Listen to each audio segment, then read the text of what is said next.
She was shaking. Wet, wet, cold. Her ribs pressed against her skin like they were trying to break free. She had no name, no collar, and nowhere to be. But she kept coming back. Every night. Same time. Same spot. Through the rain, past the broken fence, onto the back porch where no one waited. Tonight, her paws dragged slower. Her breath hitched with each step. The porch light flickered above her, yellow and tired. A low growl somewhere in the wind made her ears twitch. Still, she lay down. Same corner. Same slab of concrete.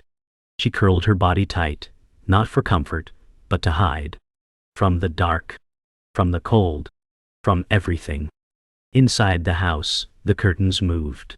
Just a bit. But she didn't see. She never saw. The girl had stopped waiting. The dad had stopped asking. But the dog hadn't stopped coming. And tonight, something was different. The back door creaked. Slowly, softly, a hand reached out. The dog didn't move. Not yet. He didn't know her name. Didn't know why she kept coming back. But he knew this. She had chosen his yard. His porch. Heartwarming. His family. Every night, without fail. His daughter had stopped talking about the sad dog weeks ago. It was too painful. She'd stopped looking. But he hadn't. Not fully. Not in the way that counted. He had always kept an eye. Tonight, something inside him broke open, like a quiet dam giving way. He opened the door without knowing what he was going to say. Or do. He just knew. He had to. The dog didn't flinch when the light hit her. She didn't lift her head. Just stared, as if daring him to come closer. He whispered, "Why are you still here?" Her ears twitched, but she stayed still. A beat. Then, another. Then, he stepped out into the rain. Barefoot. No jacket. No plan. Just him and the storm and this broken dog who kept choosing them, even when they hadn't chosen her. She had scars. Not the kind that healed clean. The kind that stayed buried under fur. Under silence. He noticed the limp when she tried to rise. One leg dragged slightly behind. Her back arched with pain she didn't show in her eyes. But her eyes, those were ancient. Too old for a dog her size. Too tired. He knelt slowly, arms resting on his knees, keeping his distance. "Did someone hurt you?" he asked, voice hoarse. She blinked. The rain softened for a moment. Or maybe it just felt that way. The porch creaked under his weight. She didn't move. Trust wasn't a gift. It was a test. A long one. Tonight, she watched him. Really watched. As if measuring whether this man was different from the last. Whether this house would be different.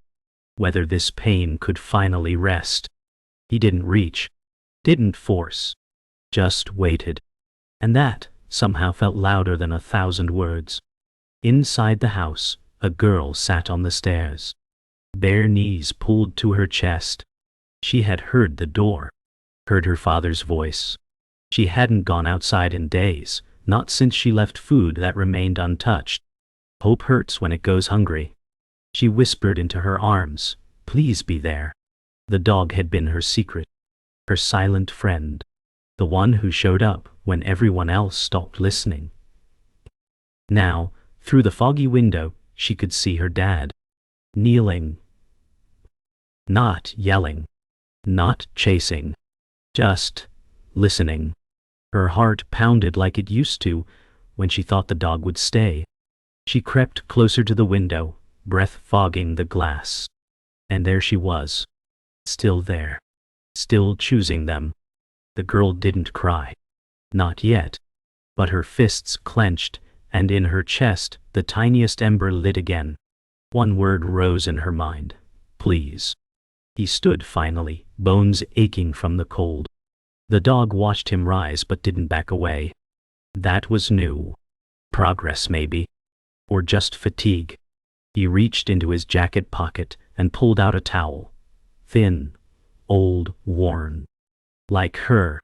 He laid it down slowly, not pushing it toward her, just offering it nearby. A peace treaty. Her eyes flicked to it, then back to him. No movement. No, not yet. But her body eased. Just a little. Inside, the girl opened the door quietly, stepping into the soft light. She held a bowl. Chicken and rice. Still warm. She placed it beside the towel and backed away. The dog lifted her head. Hunger met memory. She sniffed. Cautiously. Carefully. Then for the first time in weeks, she stood without trembling. 2 steps. 3. Her tongue touched the edge of the bowl. The man exhaled like he hadn't in days. And the girl? She finally smiled. Before the storm, before the porch, before the girl ever knew what loneliness looked like in fur, she had a name. It wasn't written on a tag, but it was spoken with love. Soft hands fed her. A little boy laughed when she ran. There was a yard once. Not this one, greener, brighter. She'd chase red balls, dig holes under the oak, and curl by the fireplace like she belonged. Because she did.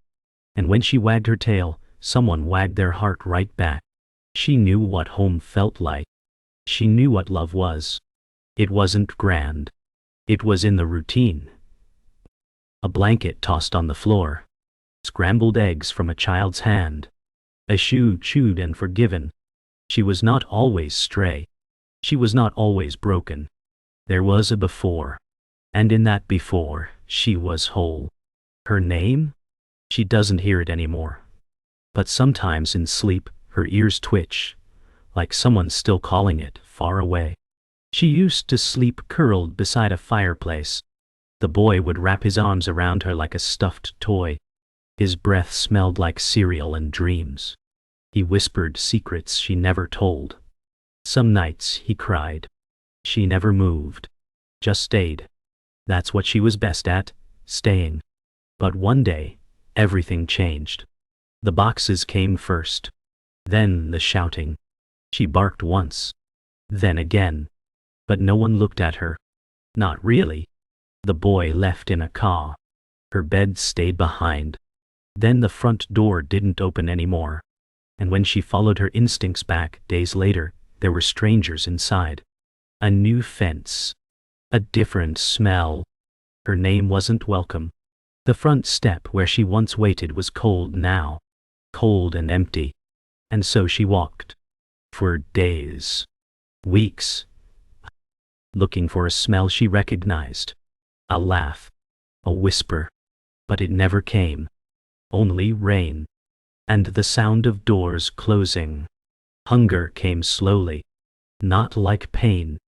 Pain was fast, sharp paws on hot pavement, claws cracking on asphalt, a tail tucked so tight it might disappear. But hunger. That lingered. Her ribs didn't show at first. They whispered out one by one. Her fur lost its shine. People stopped looking at her like she belonged. That was the worst part. The way eyes slid away, like guilt. Like she was a problem too big to solve.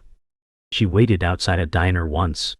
A cook tossed hot oil to scare her off. Another time a boy threw rocks, then laughed.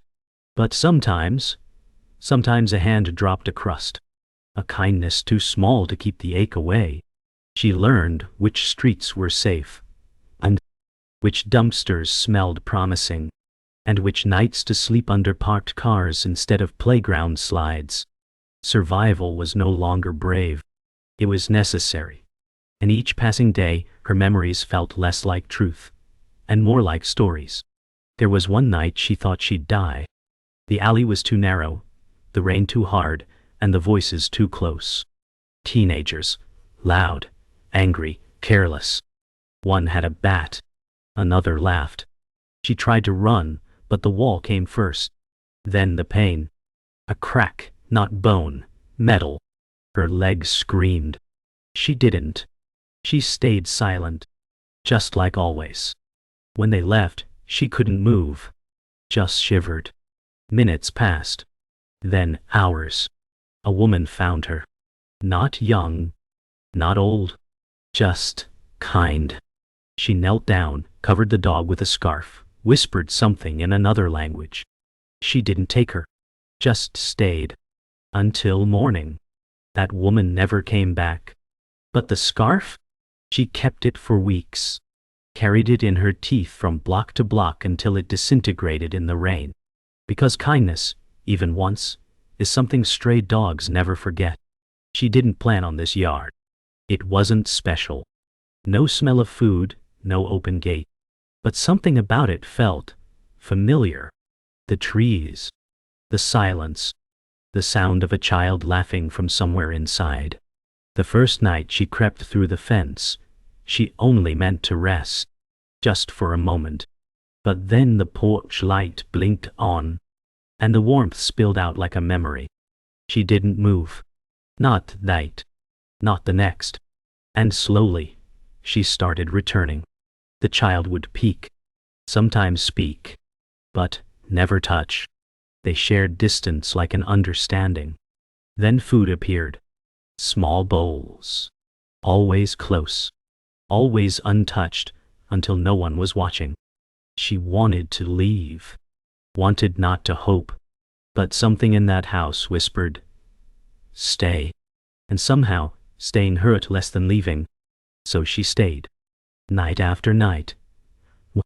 Until even her limp grew familiar to the soil beneath the porch. She began to trust, but the world wasn't done hurting her. One morning, long after sunrise, she miscalculated.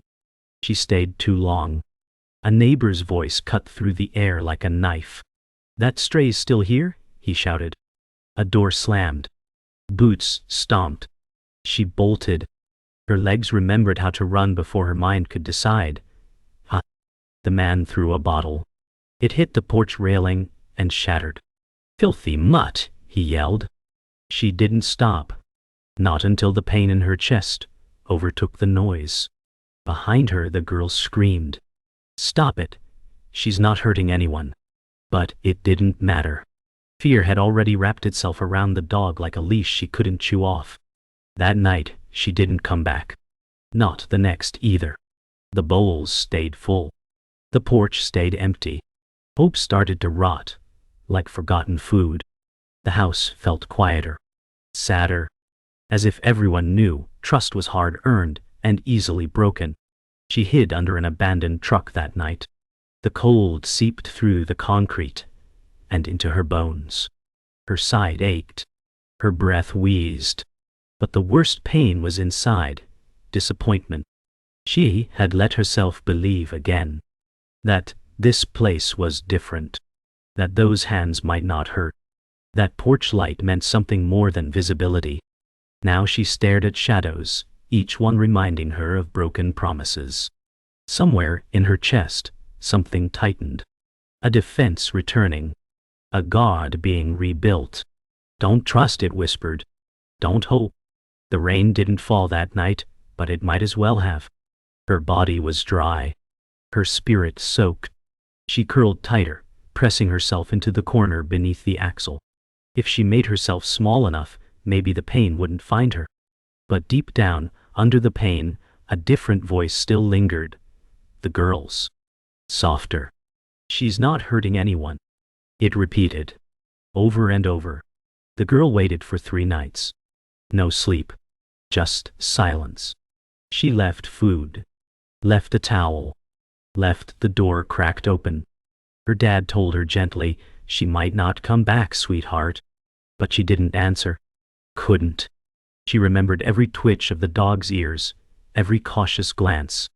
She remembered the moment the dog stood without trembling. You don't forget things like that. On the 4th night, she took a flashlight and stepped outside. The wind carried the smell of cut grass and sadness. She walked to the fence and whispered, "I'm sorry." No answer. Just a breeze. Then she knelt and placed a biscuit where the paw prints used to be. She sat. She waited. Hours passed. Then, movement. From the far side. Just eyes at first. Glowing amber in the dark. Then, a low shuffle. The girl didn't speak again. Didn't reach. Just waited, the way the dog once had. It wasn't quick. It wasn't grand. Just one hesitant step. Then another. The dog emerged from the dark like a ghost from memory, thinner now, eyes more guarded. But she came. That meant something. The girl didn't smile. Didn't cry. Just breathe. As if exhaling was safer than celebration. The dog lowered her head to sniff the biscuit. Sniffed the girl's shoe. She didn't eat. Not yet. But she didn't run. That was victory. Behind the window, the dad watched. No words. Just stillness. He knew better than to interrupt. Healing was sacred. And delicate. That night, he placed an old blanket by the porch. Not too close. Just near enough to be noticed. Inside, the girl left the door cracked again. This time, not for hope. For respect. Outside, the dog curled up in the grass, not the concrete. And for the first time in days, she closed her eyes. Morning came slow. Dew clung to the grass like silent confetti. The dog stirred before the sun broke fully. Her limbs ached, but not like before. When she opened her eyes, the house was still there. The blanket, too. The bowl beside it now filled again. She didn't move right away. Just watched the windows, listened to the quiet hum of a house waking up. Inside, the girl yawned, padded to the back door, pressed her forehead to the glass. The dog rose slowly, limping toward the blanket. Not to sleep, but to be seen. The girl opened the door, only slightly. Sat on the steps, cross-legged. She didn't say anything. Just shared the morning. The dog lowered herself onto the blanket, eyes locked with the girl. Not trust. Not yet. But acknowledgement. A flicker. The beginning of something not quite safe. But not quite gone either. And that for now was enough. He started sitting outside with her. Not close. Just near. A silent routine, like coffee and breath. Mornings were shared now, not rushed. Sometimes he'd bring toast and leave a corner beside her bowl. She never ate while he watched. But every time he returned it was gone. He never pointed it out. Never praised or coaxed. This wasn't about tricks. It was about trust. He talked sometimes. Not to her, but near her. About work. About his daughter. About nothing. His voice was low, steady, like a river smoothing stone. And though the dog never barked, never wagged, she stayed. That was her answer. One morning, he reached a little closer. Just to place the bowl. She didn't flinch. Not once. That was when he whispered, "You don't have to be afraid anymore." She didn't understand the words, but she understood the tone. It didn't promise safety. It promised patience. The neighbors weren't happy. "You're encouraging it," one said. "It's dangerous," another muttered. Their voices were like flies, persistent, buzzing, easy to swat away at first. But then came the warnings. The frowns. The complaints. One day, someone left a note taped to the mailbox. "Call animal control or we will." His daughter found it. Her hands trembled as she held it up. "They don't know her," she said. Her father read the words, then crumpled them silently. That night, he sat longer than usual. The dog came closer. Sat near the porch instead of on the grass.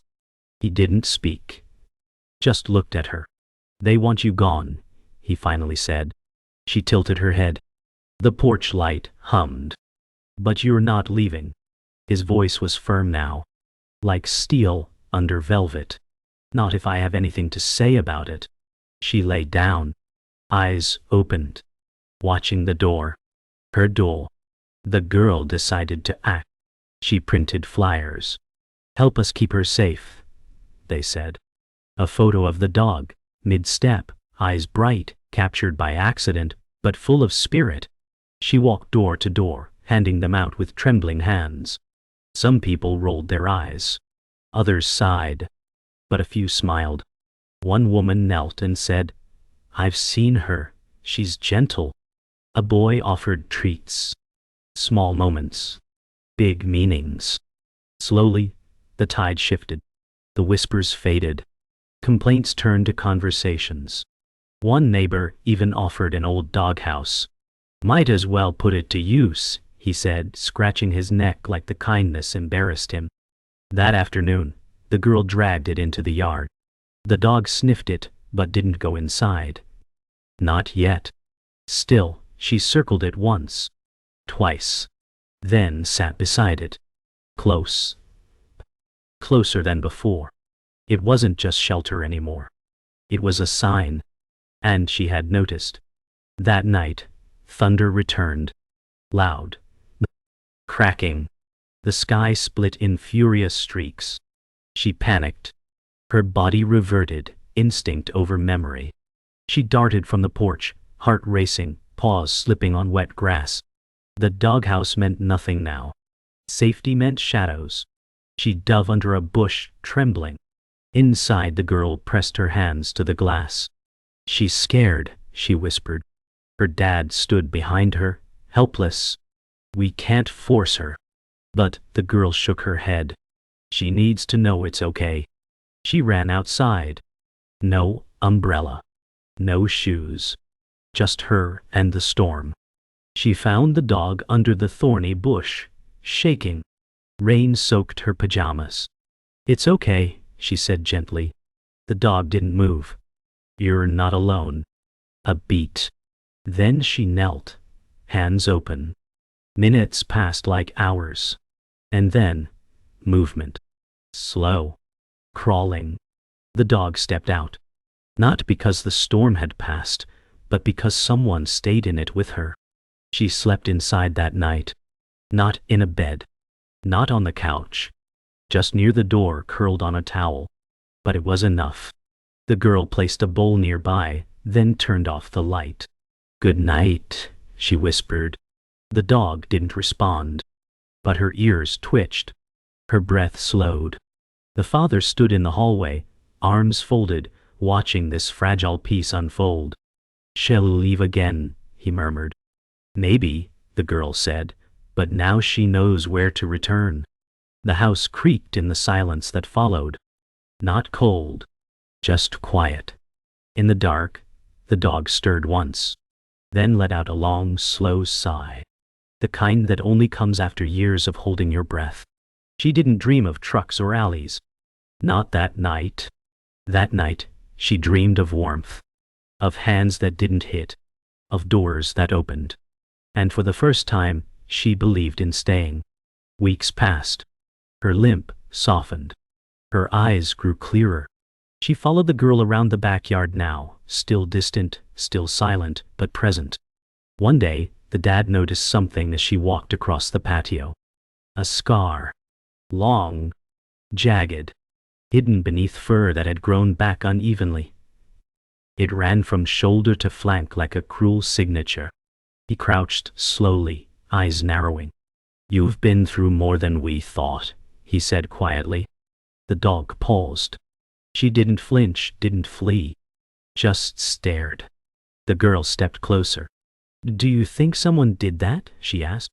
He nodded slowly. "Not by accident." The dog lowered her gaze. The sun warmed the concrete beneath her paws. She lay down there, as if placing her wound between them, without shame. It wasn't just survival anymore. It was testimony. Her body held the story, and they were learning to read it. He started making calls. Quiet ones. Animal shelters. Vets. Rescues.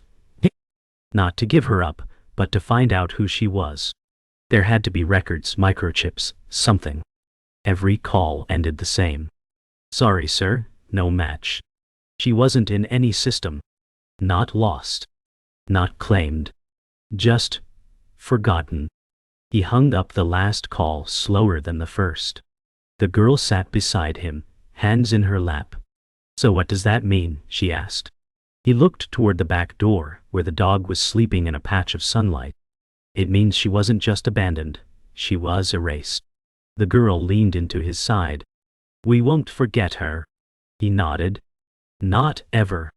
Outside, the dog stirred, ears twitching, as if hearing a promise, one stronger than a leash. One that meant home wasn't where you were registered. It was where someone remembered your name, even when the world never gave you one. The girl began calling her Mira. It started as a whisper, then grew into routine. Come on, Mira, she'd say softly, holding out her hand. The dog didn't respond at first, just stared with that same cautious stillness. But eventually her ears would twitch. One day, she came closer. Another day she licked the girl's fingers. Mira, the girl beamed. You're real now. Her dad watched from the kitchen window, hands still soapy from dishes, eyes misting. Why that name? He asked later. She shrugged. It sounds like miracle. He nodded, saying nothing. But the name stayed. It wove into their lives like a thread, stitching mornings and evenings together with quiet purpose. Mira.e. Once a stray. Now a story unfolding, one footstep at a time. She still flinched at loud noises, still avoided strangers. But when her name was called, she looked. And that was everything. The twist came one lazy Sunday. They were trimming hedges when the dad spotted a neighbor walking past. Not the usual grumbler. This one paused. That dog, he said slowly. She used to belong to the Murphys. The dad straightened. What? The man nodded. They left town last year. Heard things weren't good in that house. Yelling, late nights, poor kid too. He pointed at Mira. She was their dog, used to bolt every chance she got. The girl's eyes widened. That's why she came here, she whispered. To escape. The dad felt his stomach twist. All this time Mira wasn't just lost, she was running from something. The wounds weren't from the streets. They were from inside a home. That changed everything. Compassion sharpened into resolve. He looked at her again, not as a stray to help, but as a soul that had survived something invisible, and chosen them anyway. That night, he couldn't sleep. The knowledge sat heavy in his chest. Abuse. Neglect. Not somewhere far, but right here in his neighborhood. Mira had walked away from horror, and still found the courage to stay kind. He sat by her blanket, a mug of tea in his hands. I'm sorry, he said into the dark. She lifted her head. Her eyes met his, not afraid, not angry. Just tired. He reached out slowly, not rushed. His fingers grazed her fur. She didn't pull away. For the first time she leaned in. The tiniest motion. But, enough. No one's ever going to hurt you again, he whispered. Behind him, the girl stood quietly, watching. She knew this wasn't just about Mira anymore. It was about what people choose to carry. What they choose to change. That night, for the first time, Mira slept not by the door, but beside the couch. Closer. Unwind. Safer. Home. Deal. It started with coughing. Not frequent, but deep. Ragged. Mira would rise from her blanket and stagger, chest heaving, then lay down again, harder this time. The girl noticed first. She's not okay, she said, tears already forming. Her dad watched Mira closely. She still tried to stand tall, still met his eyes with pride. But her body told a different story. That night, they took her to the vet. The exam room was cold. Mira didn't fight. She didn't flinch. She just trembled. The vet furrowed her brow. She's older than she looks. Chronic scarring. Malnutrition. She's been pushing too long. The girl clutched her dad's hand. Can she be fixed? The vet softened. We'll try. Outside the rain returned.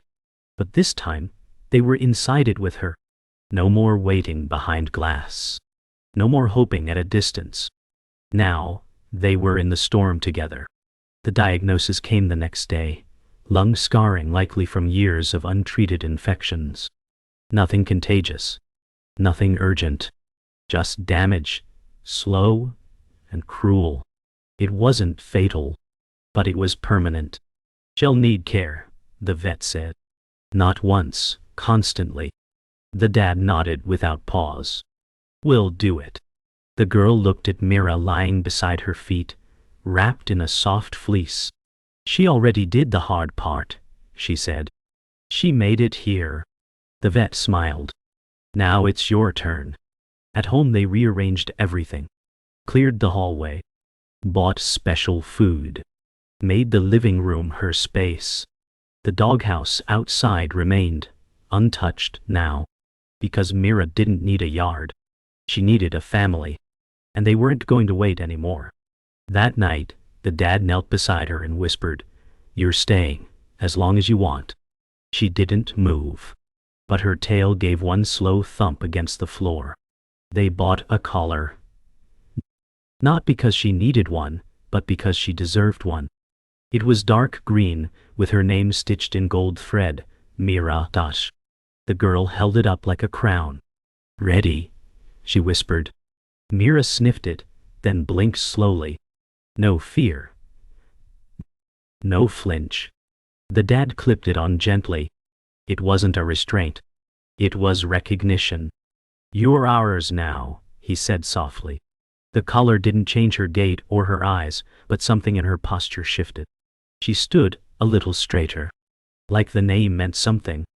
Later, when they walked around the block for the first time, neighbors stopped. "That her? She looks good. What's her name?" The girl beamed. "Mira."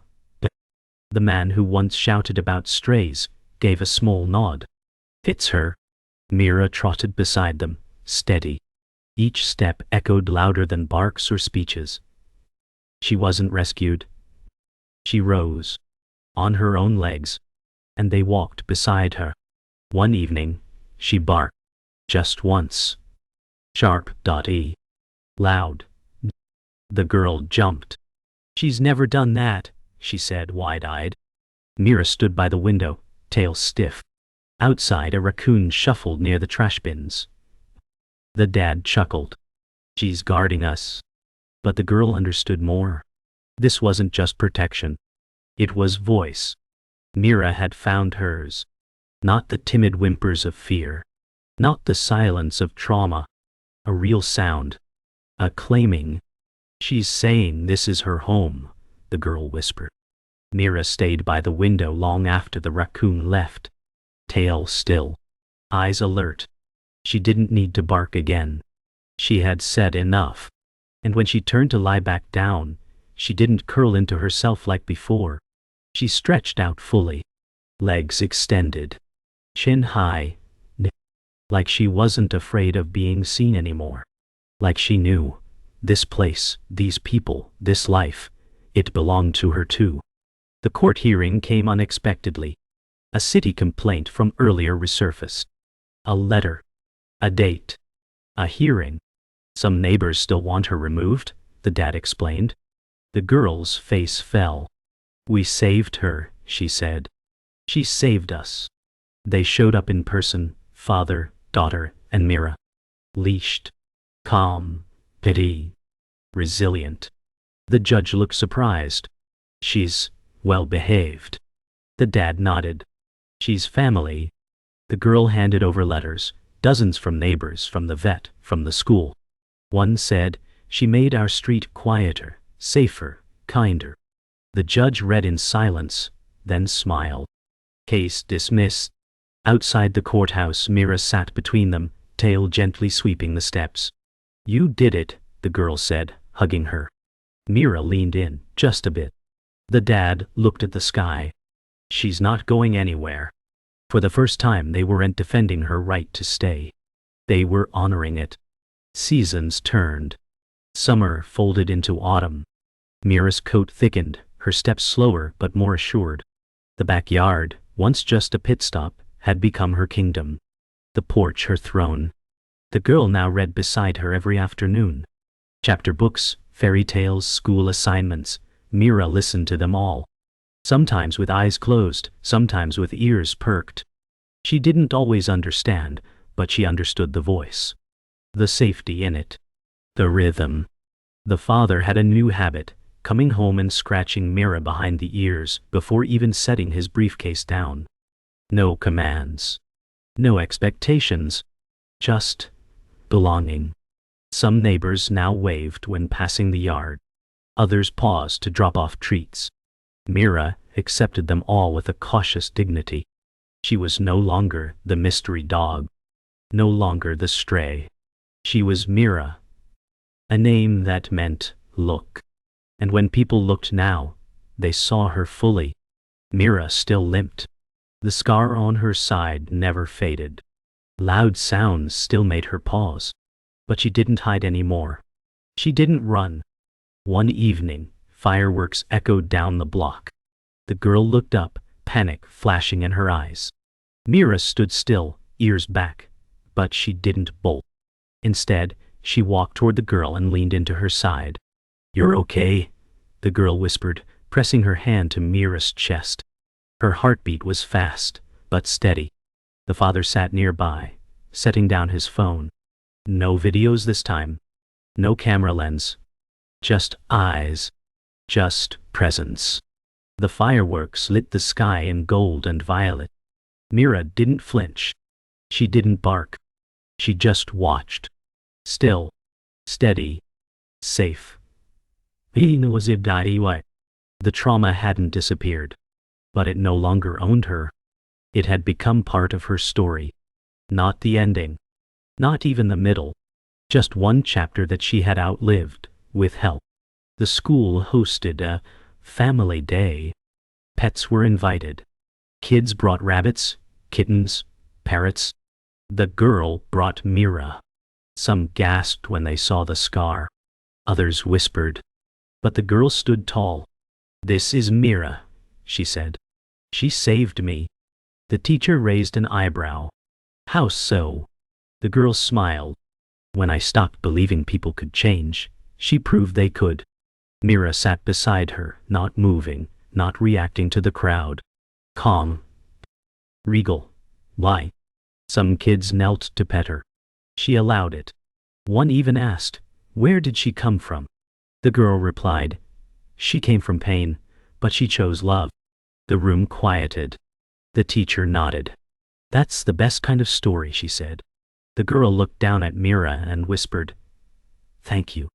Mira didn't move. But her tail brushed once against the floor, like punctuation.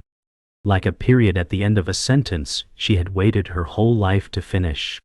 Years later, the porch looked the same.